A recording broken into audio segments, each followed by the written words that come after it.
বীরভূম রুক্ষ লাল কাঁকুড়ে মাটি। অনেকে বলেন বীরাচারী সাধনার ভূমি বলেই নাকি এর নাম বীরভূম।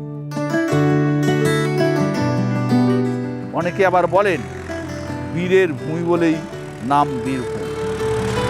পশ্চিমবঙ্গের অনেকগুলো সতীপীঠের বেশিরভাগ সতীপীঠ রয়েছে এই বীরভূমেই। বীরের ভূমি, সাধনার মাটি।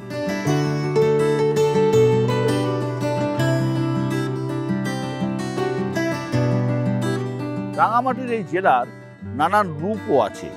এই সেই মাটি যে মাটিতে নিজের সাধনার জীবন কাটিয়েছিলেন কবিগুরু রবীন্দ্রনাথ ঠাকুর। আবার এই মাটি শক্তি সাধনার পীঠস্থলও বটে।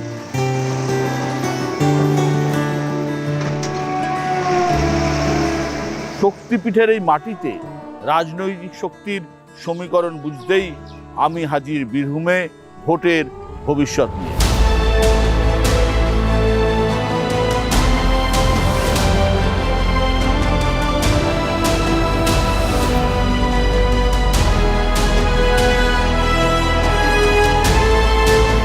গত কয়েক বছরে রাজনীতির নাগরদোলায় নানা চড়াই উতরাই দেখেছে বীরভূম। কেষ্টর দাপট দেখেছে, কাজলের উত্থান দেখেছে, ক্ষমতার নাগরদোলায় অনন্ত ঘূর্ণি। কেউ এগিয়েছে, কেউ পিছিয়েছে, কেউ উপরে উঠেছে, কেউ নিচে নেমেছে। রুক্ষ এই মাটিতে সবুজের দাপট কি আগের মতোই উর্বর আছে, নাকি গোপনে গোপনে তলে তলে শীত কেটেছে বিজেপি? 26-এর ভোটের আগে সেটাই বুঝে নেওয়ার পালা। বীরভূম জেলার যে 11টা বিধানসভা আছে, 11টা বিধানসভাতে জোড়া ফুল। এই বাংলার এবার নির্বাচনে আমাদের চেয়ে ক্ষতি ওদের বেশি হবে। তৃণমূল হারবে, বিজেপি জিতবে। আমি কোনো সময় প্রতিপক্ষকে কমজোর ভাবি না। মানুষ এটা জেনে গেছে জনতা। দিনের শেষে হাসিটা তৃণমূল কংগ্রেসে হাসবে। বীরভূমে এবার মেজরিটি সিট আমরা জিতবো। পেলে একটা পেতে পারে। যাবে এবার মমতা, এটা মানুষ জানে। যে প্রতিশ্রুতি দিচ্ছে ফলস প্রতিশ্রুতি। ভয়ঙ্করভাবে প্রতিষ্ঠান বিরোধিতা মানুষের মধ্যে রয়েছে। জগন্নাথ তো ধরুন দিদির হেলিকপ্টারে চেপে রাজনীতি করবে। এই সিন্ডিকেটের রাজত্বকে খতম করতে হবে। কি হিন্দু কি মুসলমান সবাই এক কাট্টা হচ্ছে বিজেপিকে জবাব দেওয়ার। রয়্যাল বেঙ্গল টাইগারের মতনই থাকবে। সে টাইগারটা হচ্ছে মমতা ব্যানার্জি। লালমাটির এই জেলায় রাজনীতির রং এককালে লাল ছিল। সিপিআইএমের শক্ত দুর্ভেদ্য ঘাঁটি। পরিবর্তনের পর অনুব্রত মণ্ডলের হাত ধরে এই জেলায় আস্তে আস্তে তৈরি হয় সবুজের সাম্রাজ্য।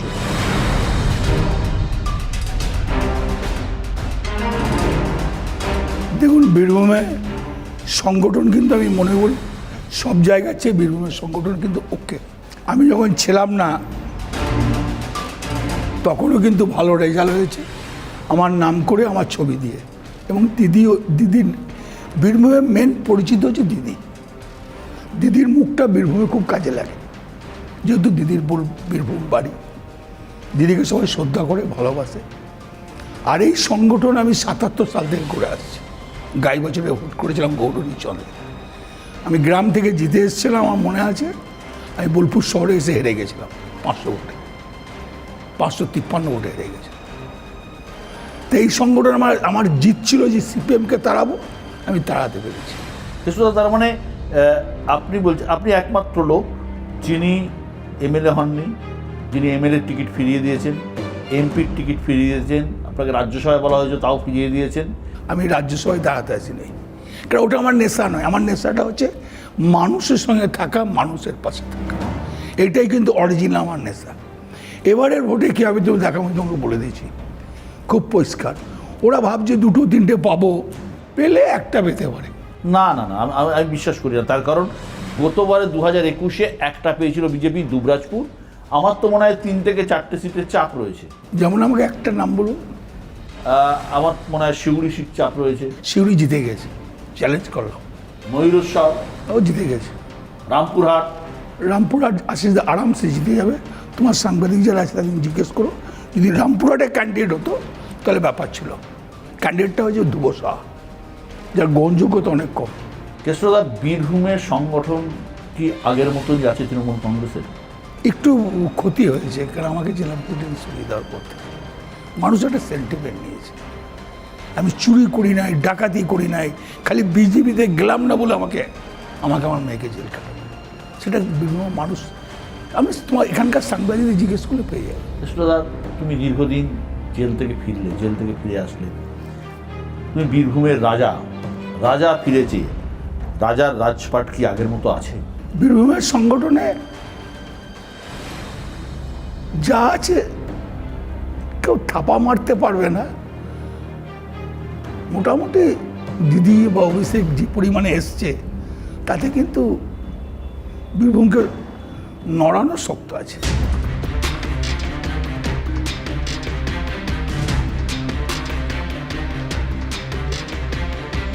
দু 2016 বিধানসভা নির্বাচনে বীরভূম জেলার 11টি আসনের মধ্যে 9টি আসন জিতেছিল তৃণমূল কংগ্রেস।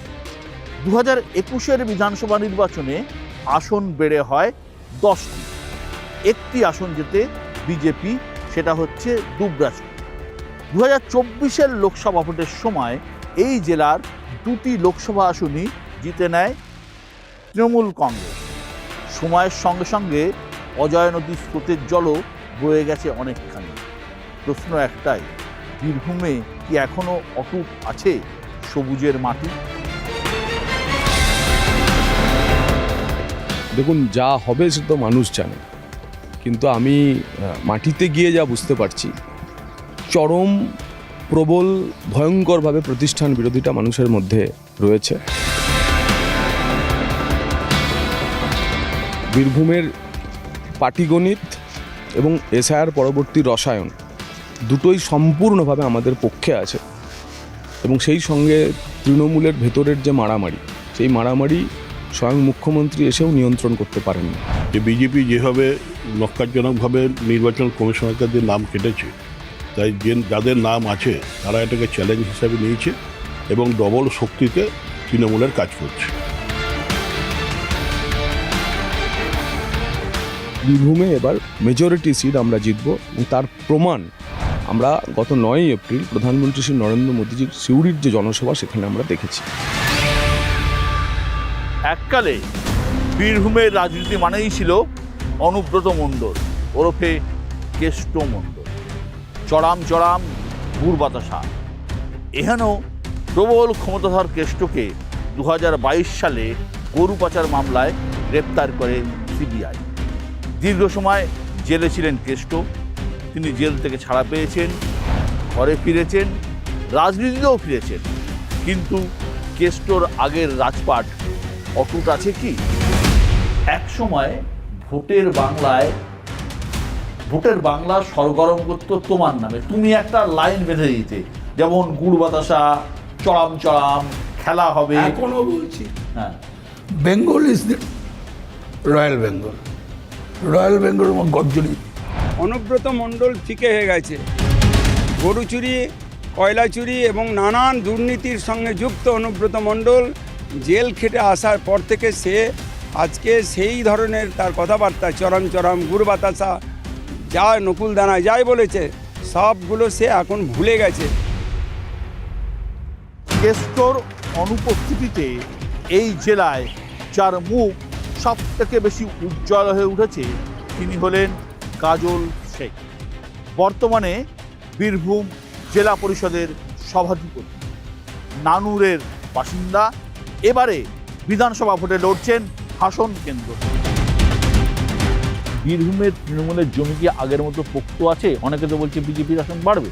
কে কী বলছে সেটা আমি জানি না, কিন্তু আমি দিনের শেষে একটা কথা বলবো, বিজেপি তো ভোটের বাজনা বাজলে আসে, টাকার বস্তা নিয়ে আসে, অন্য রাজ্য থেকে পারিযায়ী পাখির মতো অনেক নেতামন্ত্রী আসে, মানুষকে মিথ্যা প্রলোভনা দেয়, ধর্ম নিয়ে রাজনীতি করে, বর্ণ নিয়ে রাজনীতি করে।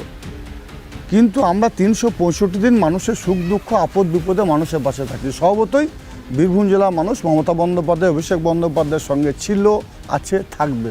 আর বীরভূম জেলার মানুষ তথা বাংলার মানুষ মমতা বন্দ্যোপাধ্যায় বঙ্গজননী, বাংলার মা, তিনি সারা বাংলার হিন্দু, মুসলমান, শিখ, খ্রিস্টান, ইসাই সমস্ত সম্প্রদায়ের মানুষকে এক ছায়াতলে রেখেছেন। একদিকে কেষ্ট, অন্যদিকে কাজল শেখ। বীরভূমের রাজনীতিতে হাঁড়ি কলসির ঠোকাঠুকি লেগেই থাকে। তবে তৃণমূলের অনেকেই বলছেন ভোটের সময় সবাই নাকি একজোট। এখানে কোনো সমস্যায় ফেলবে না। অনুব্রত মণ্ডল সবসময় বোলপুর বিধানসভা যে কেন্দ্র সেখানে থাকে এবং সে যে কাজ করেছে, ওই তৃণমূলের তৈরি থেকে যেভাবে কাজ করেছে, মানুষ সেটাকে মনে রাখে। কেষ্টদা, অনেকে বলছে এই ভোটে অনুব্রত মণ্ডল তাকেই সাহায্য করছেন যিনি তোমার সাহায্য চাইছেন, এর বাইরে কোনো কেন্দ্র নিয়ে নাকি তুমি মাথা ঘামাচ্ছ না। না, আমার বাইরে যে আমি যেমন সাঁইথিয়া উঠে পড়ে, মুরেশ্বর উঠে পড়ে, নলাটে আছে, সিউড়িতে আমি যারা ওখানে সাংবাদিকরা আছে তারা জানে আমি সিউড়িতে কী করছি না করছি। কাজল শেখের হাসানো যাবে না? আমাকে তো ডাকে নেয় একদিনও, আমাকে তো কোনদিন বলে না যে হাসনে যেতে। নমিনেশন ফাইল করার পর বলেছে আমার যোগ্যতা আমি ক্যান্ডিডেট হয়েছি। কাজে বীরভূমে কেষ্ট মণ্ডলের সাথে তোমার বিবাদ একটা চর্চার বিষয় হয়ে গেছে। কেষ্টদাও তো নিজে বলছে যে আমাকে সভাপতি পদ থেকে সরিয়ে দেওয়ার পরে দলের একটু ইয়ে তো হবেই, অসুবিধা তো হচ্ছেই। বিবাদ বলছেন কথাটা ঠিক, এটা সংবাদ মাধ্যম প্রচার করছে। আমি আমার পক্ষ থেকে যদি বলি, আমার সঙ্গে কেষ্টদা কোনো বিবাদ নেই। কেষ্টদা দলের সৈনিক, আমিও দলের সৈনিক। উনিও মমতা বন্দ্যোপাধ্যায়, অভিষেক বন্দ্যোপাধ্যায়ের সৈনিক, আমিও মমতা বন্দ্যোপাধ্যায়, অভিষেক বন্দ্যোপাধ্যায়ের সৈনিক। হাসন বিধানসভায় কেষ্টদা আমার হয়ে প্রচারে গিয়েছে। উনি বলেছেন হাসন বিধানসভা মানুষকে কাজলকে ভোট দাও। প্রচারে গেছে? অবশ্যই। বলো তো প্রচারে যায়নি? যেদিন অভিষেক বন্দ্যোপাধ্যায় এসেছিল হাসন বিধানসভা, উনি গিয়েছিলেন, স্টেজে উঠে আমার নাম নিয়ে বক্তব্য রেখেছিলেন। 21-এর বিধানসভা ভোটে বীরভূম জেলা থেকে একমাত্র দুবরাজপুর জিতেছিল বিজেপি। 26-এর বিধানসভা ভোটেও দুবরাজপুর বিজেপির দিকে যাওয়ার সম্ভাবনা অত্যন্ত প্রবল। এই জেলায় বিজেপির সবথেকে পুরনো মুখ দুধকুমার মণ্ডল। দীর্ঘদিন বাদে ভোটের ময়দানে তিনি।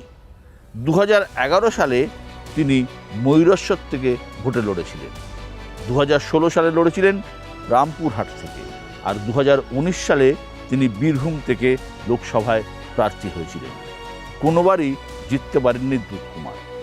এবারও তিনি দাঁড়িয়েছেন ময়ূরেশ্বর থেকে। দুধকুমারের লড়াই অতটা সহজও কিন্তু নয়।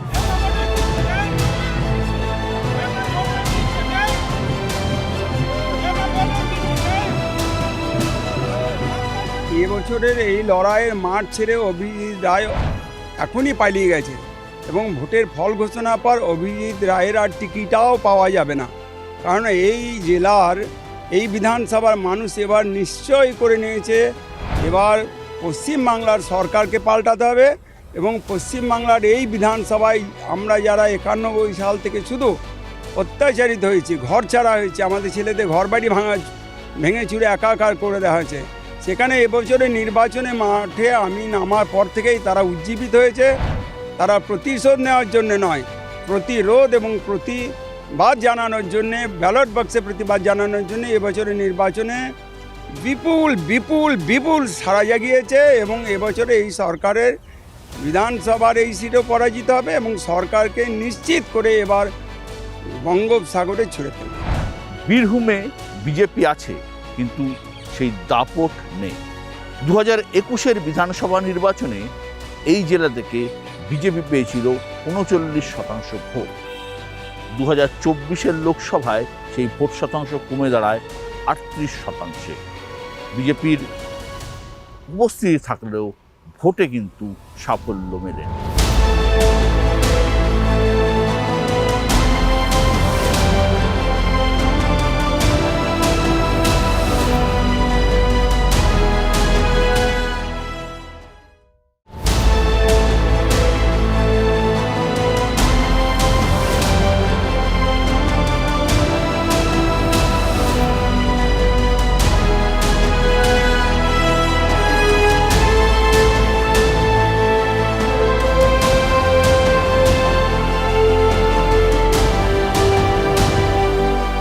ভোট হোক বা না হোক, একসময় অশান্তি ছিল বীরভূমের দিনলিপি।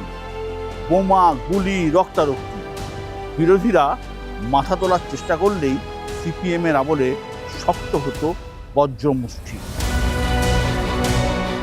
সেই থেকে সংঘাত, সুচপুরের মতন ঘটনা। তবে তৃণমূল আমলের শুরু থেকেও বারবার অশান্ত হয়েছে লাভপুর, নানুনের মতো এলাকা। এক্ষেত্রে লড়াই প্রধানত বিজেপি বনাম তৃণমূল। তবে সবাইকে নাড়িয়ে দিয়েছে বকটুইয়ের ঘটনা।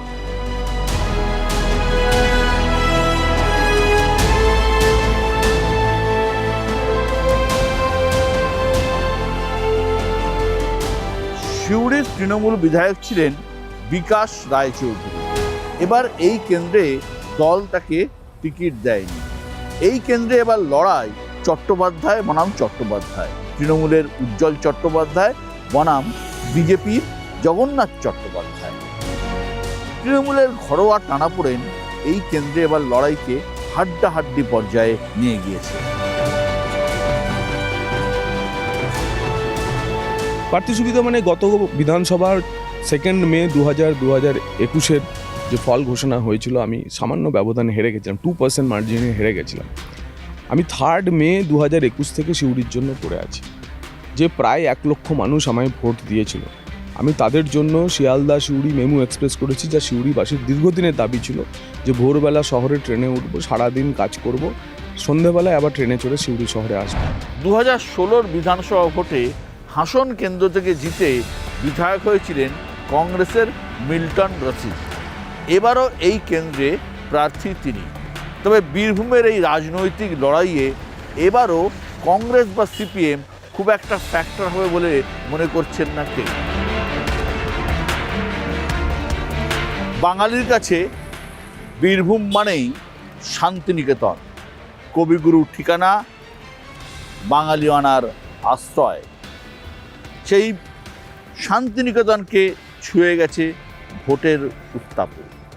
সম্প্রতি ভিনরাজ্যে হওয়া বাঙালি শ্রমিকদের ওপর হেনস্থার প্রতিবাদে এই বোলপুর থেকেই প্রতিবাদ মিছিল শুরু করেছিলেন মমতা বন্দ্যোপাধ্যায়। গোটা রাজ্য জুড়ে এই ভোটের আবহে যখন বাঙালিয়ানা নিয়ে বিতর্ক চলছে, বঙ্কিমচন্দ্রের সঙ্গে রবীন্দ্রনাথকেও ছুঁয়ে যাচ্ছে শান্তিনিকেতনের মাটি। অন্যান্য জেলার মতো এই জেলাতেও নানান ইস্যু রয়েছে, স্থানীয় স্তরে নানান ইস্যু রয়েছে, পাশাপাশি দুর্নীতির অভিযোগ রয়েছে, কয়লা, গরু, বালি, পাথর পাচারের ইস্যুও খুব বড় করে রয়েছে। এর সঙ্গে রাজ্য সরকারের নানান কর্মকাণ্ডের উদাহরণও রয়েছে। দেউচা পাচামিতে কর্মসংস্থানের স্বপ্নও রয়েছে।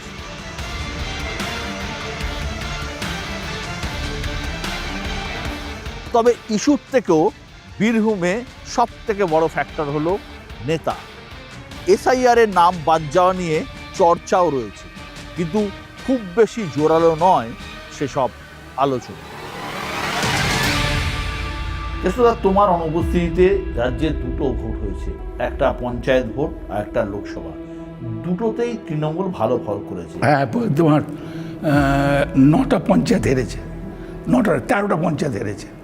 আমি কিন্তু কোনো পঞ্চায়েত হারিনি। আর যে ভোটটা 24-এ হয়েছে, ওটা দিদি অভিষেকের জন্য ভোট হয়েছে, দিদির মুখ থেকে ভোট হয়েছে ব্যক্তি। আমি তো 21-এ কাকু 2টো অঞ্চল দিয়ে রেখে দিয়েছিলাম। এসআইআর বিপুল সংখ্যায় ভোটারের নাম বাদ গেছে, এর মোকাবিলা তৃণমূল কিভাবে করবে? দেখুন, তৃণমূল যে এসআইআর যা মোকাবেলা করেছে, আর দিদি অভিষেক আর দিদি যে সুপ্রিম কোর্ট গিয়ে দেখিয়ে দিয়েছে, এটা বাংলার মানুষের চোখ খুলে গেছে। আর একটা কথা তুমি জানবে, এসআরে আমাদের 49 লাখ ভোট বাদ গিয়েছে হিন্দু ভোট। 49 লোক ভোট বাদ গিয়েছে হিন্দু ভোট। কিন্তু তোমাকে একটা কথা বলে দিই, আমাদের চেয়ে ক্ষতি ওদের বেশি হবে। এর কোনো এফেক্ট পড়বে না। এর কোনো মানে যে কারণে যে ভুয়ো ভোটার ছিল, যারা মৃত ভোটার ছিল, যেগুলো এরা বুথ দখল করে ভোট দিত, সেই জায়গাটায় বিজেপি লাভবান হবে। যে বুথ দখল করে, বুথ জাম করে যেভাবে ওই ভোটগুলোকে দিয়ে বিজেপিকে হারাতো, এবং কাউন্টিংয়ের সময় তারা বুথ দখল করে হারাতো। এবারে সেটা আমরা প্রতিরোধ করব এবং তার লাভটা বিজেপি এই নির্বাচন কমিশনের এই এসআইআর এর কারণে অনেকটা লাভবান হবে। যে ভোটগুলো বাদ দিয়েছে, যে বুথগুলো থেকে সিলেকশন করেছে নির্বাচন কমিশন, সে বুথগুলো টোটালি টিএমসি অধ্যুষিত এরিয়া। বেছে বেছে হিন্দু মুসলিম বলে নয়, যে বুথগুলোতে মুসলিম টিএমসির ভোটার সেগুলোকে বাদ দেওয়া হয়েছে। অবশ্যই আমাদের ভোটের জয়ের ব্যবধানটা কিছু কমবে, কিন্তু এতে যে বিজেপির বিশাল কিছু প্রফিট হবে ওরা আশা করেছিল। তৃণমূল কংগ্রেস যদি এসআইআর প্রক্রিয়াটা থেকে সহযোগিতা করত, তাহলে পশ্চিমবঙ্গের 60 লক্ষ বাঙালিকে, বিশেষ করে বাঙালি মুসলমানদের বিচারাধীন ভোটার হতে হতো। কিন্তু তৃণমূল কংগ্রেসের তরফে সুপ্রিম কোর্টে খোঁচাখুচি করতে গিয়ে যে সময় এই প্রক্রিয়াটা ইয়ারও মানে বিডিও এসডিও মানে রাজ্য সরকারের অফিসারদের হাত থেকে বেরিয়ে বিচারকদের হাতে গেল, তার পরবর্তীকালে এসআইআরের পুরো প্রক্রিয়াটা তৃণমূল বিরোধিতায় পরিণত হয়েছে, তৃণমূল বিরোধী হয়ে গেছে। কি মনে হয় তৃণমূল এবার 200 ম্যাজিক ফিগার ছুতে পারবে? তোমাকে আমি আবার আজ একটা কথা বলে রাখছি, রাজনীতি যদি আমার ভিতা না হয়, এক ড্যাঙ্ক হবে না বিজেপি, একের নিচে থাকবে, 100 নিচে থাকবে। অনেক নিচে। বীরভূম ঘুরে দেখে আমার মনে হয়েছে এই মাটিতে সবুজের দাপট এখনো অব্যাহত। 11টি আসনের মধ্যে 7 থেকে 8টি আসন অনায়াসে চলে আসবে তৃণমূলের ঝুলিতে।